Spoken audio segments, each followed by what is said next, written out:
Hey everybody, I just want to share something that I realized today when I was sitting at the lake is that projectors shouldn't really be playing the cash flow game with money unless, it really fits them and their authority says so. But I think the cash flow game of it all works on buying something and then making it bigger.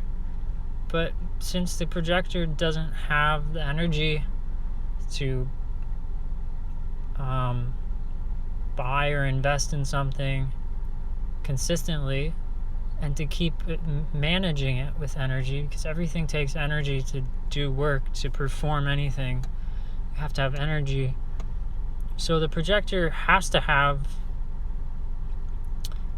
at least a team if he wants to be part of a business that does, any type of investing or management.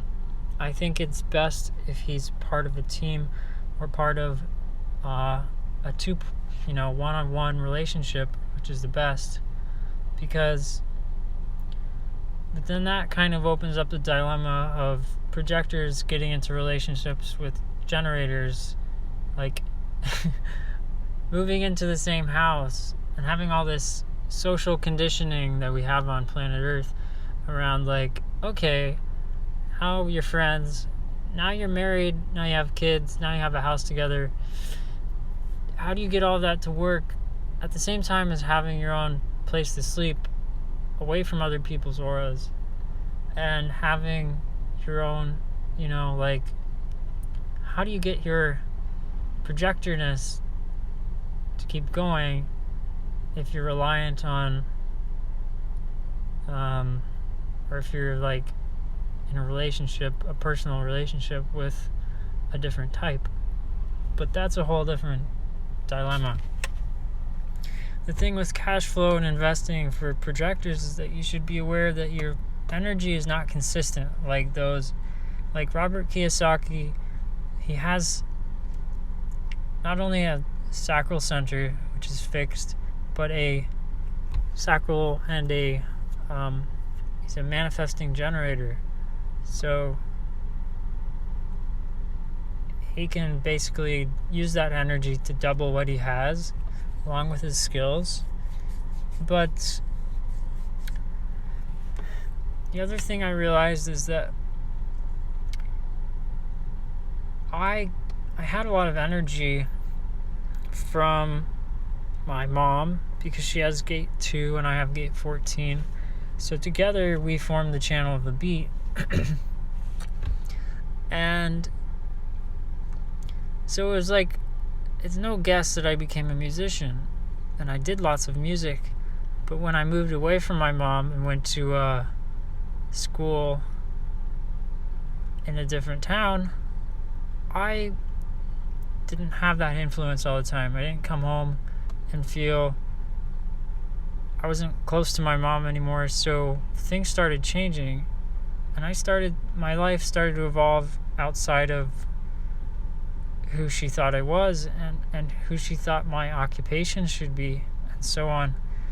So that my entire identity and my sense of security was wrapped up in what the generators perceived I should be doing, and what generators in my past perceived that I should be working at or doing. And a lot of that just ended up in a lot of confused feelings and hurt feelings about how I was living my life and how I'm dealing with my finances. Because after college, I started to veer away from music and into other topics, and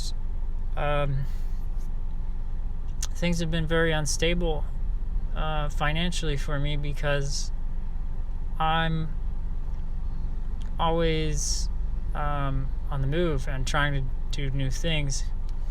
But I have to make sure that I have the energy behind me before I actually do something totally new. So that's what I've learned concerning money and finances, is that if you're a projector, don't worry about trying to manifest a new house or manifest getting your bills paid.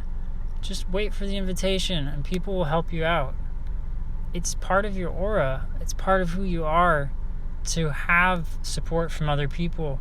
So as a projector, you should be especially open to allowing and having that feminine sense of allowing others to help you, because the projector's aura needs to be both absorbing and penetrating. It needs to be both yin and yang. You are, first and foremost, by yourself, your energy is magnetic. It's not electric. If we think about things in electromagnetic. So just focus on clearing out your yin energy, and then you'll notice that more of the masculine or supportive energy will be there, because it will be ready.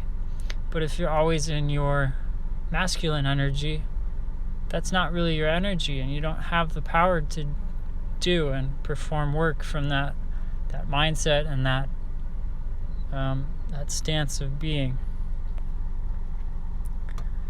So anyways, that's my fabulous insights for today. Hope you enjoyed it as much as I did.